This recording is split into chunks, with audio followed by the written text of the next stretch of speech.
system so that you can use them in Illustrator or Photoshop. The fonts that are installed by default on the system are quite limited, and knowing how to download, search for, download, and install more fonts is going to open a lot of doors for you as you're designing. So it's a useful skill to have, and it's very easy to do. So the first step is you need to go to a website that has fonts that you can download. There's thousands of websites out there that you can use to do this. One good one is dafont.com. So if you go to dafont.com, this website has tons of different fonts that you can download and install on your system. So the first thing you'll do is search for fonts. In the welcome screen, it'll have a few featured fonts or recently added, but you can see they're all in categories here. So I can look at cartoon fonts. I could click here and typewriter fonts, modern Gothic fonts. There's basic fonts, so you have your serif fonts, or those are sans serif, and the serif fonts are here. So you get the idea. They're all categorized here, different types of fonts, just about everything you could ever think of. You can also search so if you wanted to find a font that was really fancy, you can search for a fancy font, and everything that falls in that category, it'll give you some options to look at. So lots and lots of fonts here. Also on this website, no matter what category you're in, if you click on this icon here, it takes you back to the home page where you can see all these categories.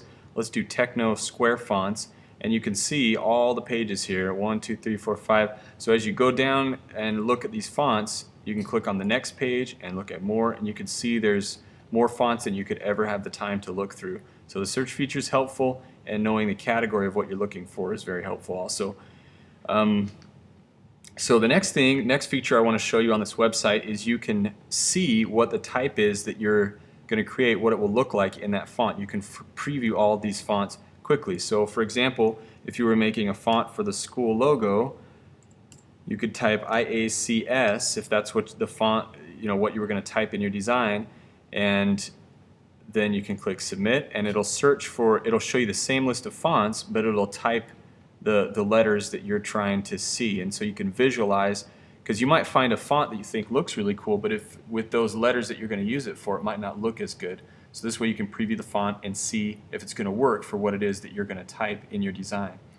So that's a helpful feature. So let's say you find a font that you like and you're ready to download it. Some important things you need to check over here. Some of the fonts will say 100% free. That means you have the legal right to use the font in any type of application, whether it's commercial or just for your own personal use. No matter what it is, it's totally free for anybody to use. There's no copyright that's restricting your usage of that font. The ones that say free for personal use, that means you can't use it for commercial purposes. So if you're using it for to advertise something and you're getting paid for it and somebody's making money off of it, or any other commercial use, you can't use it, just for only personal uses. And for our class, for education, this falls in that category. So anything that says free for personal use, you're welcome to use it for any class assignments because you're not making any money off of it.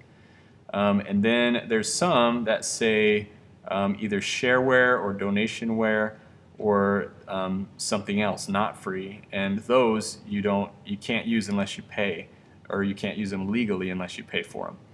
And so they might have restrictions when you try to install the font. Sometimes they won't work on your system. So it's just safe to stick with the ones that are 100% free or free for personal use. So when you find the fonts you're going to use, check that first of all. So here's one that's 100% free. Let's say we like this one. All you do is click download, and now it's downloading that file to your system. Let's find a couple more.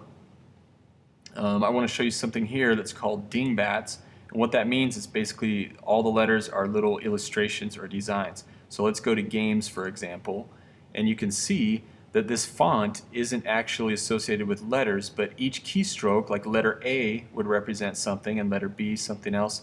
For example, if I leave IACS in here and I click submit, it'll search for all these fonts with those letters IACS, or it should anyway. Let's see. Looks like that didn't really work. Okay, so here's the letters. There's A, there's B, there's C.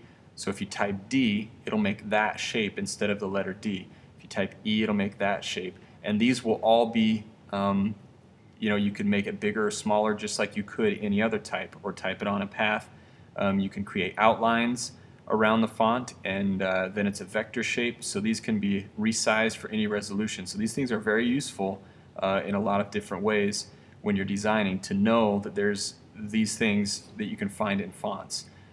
So, rather than trying to draw something like this or trace it, just find a font that has it, type letter E, create outlines, and it's done. So let's download this one. It's 100% free. It's a cool font. And let's find one more. Let's see, maybe let's do this one. This one's nice, free for personal use, and it's 6 font files. I'll show you what that is in a minute. So now as I'm downloading these fonts, you see the fonts piling up here, all these downloads, these files. This means that the file, the install file, has been downloaded, but it's not installed on my system yet. So there's another step that you need to do. You can go to Finder and click Downloads, and then if you're looking at it in this view right here, then they're in the order in which you last downloaded them. So the most recent downloads were today at 4:11, 4:12, and 4:12 p.m. and there's my font files. So for each of these files, we need to unzip the file. So you double click on it and that will unzip it, unpack the file. And then now you can see here's the actual, no, that's not it. It is, which one did I do? I don't remember.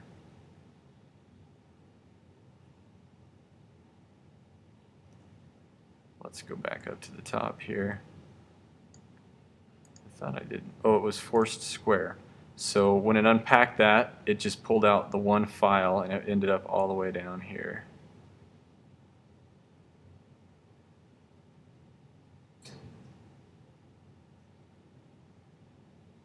Alright, I can't find it, so I'm going to unpack it again. I'll just double click it.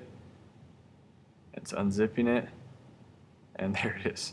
Alright, so once you've unpacked the file, you're going to look for this file type, this ending. It'll say .ttf, or it'll say .otf. So TTF or OTF, those are font files, and they'll work. So at this point, the file is still not installed on the computer. This is just the file that installs it, but we haven't actually installed it yet. So I'm going to double click on the TTF or OTF file. Then you'll get a little window that looks like this. And this is where you actually install the font. So it gives you a preview of all the uppercase keystrokes and lowercase keystrokes and the numbers that come with that font. And you just click this button and say Install Font. And it'll do that. Takes a minute. And you might get a warning like this. If you do get a warning like this, it's not a big deal. If it says one minor problem with the file, it's just warning you. It might be a virus or something like that. It wants to make sure you're aware and have a chance to not install it. If it says minor problem, that's okay. Select the font and go ahead and install it. If it says major problem, then close that file and drop it in the trash can and download a different one. Minor problems though, don't worry about it. And so we click the installed, and now that font is installed. So then we're going to go back to the Finder and find the other fonts that we downloaded, which is this one, Video Games. We'll do that one next. Unzip the folder. Find your font file. It's just one file. It's a .ttf file again. So double click it. Remember, it's TTF or OTF. There's the preview. Click Install. No warning box that time. It's installed now. And then we'll go find the last one. Go back to the top. Unzip the folder. And now we've got a folder with other files inside the folders. So these are all TTF file types also, and they're different versions of the font. So this one's really bold, so we'll install that one. And we go back over here, and I'll double click the other TTF file. this one is Outlines. So install that one. We'll look at this one, and this one's different. It's filled in, but they're not as full.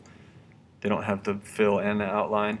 So you get the idea. This is the same thing as like bold or italic, thin, things like that. Some fonts have different versions of the same font that you can select within Illustrator or other programs. So you just install each one of these if you want to be able to use each one in the future. And once they're all installed, then you're done. So another important thing is you need to keep your program closed while you're installing the fonts, because if it's open, then the new fonts won't show up in that program. So if you had the program open, then you need to quit Illustrator and then reopen it after you've installed the fonts. So mine was closed. I'm going to go ahead and reopen Illustrator.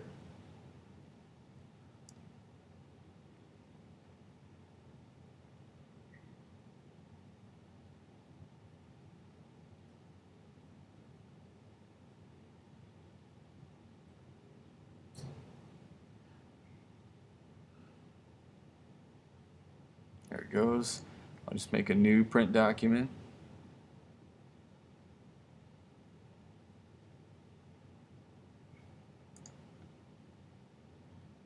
Just for an example. And now when we use the type tool,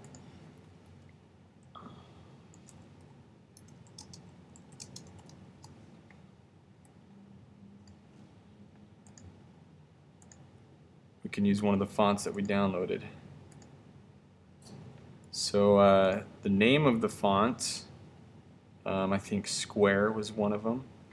You'll find that if you're downloading a lot of fonts, it's good to write them down so that you don't have to find them. You can also go back and just check your downloads. So we had Forced Square, Video Games, and D Puntillas. So let's find Forced Square. Oops.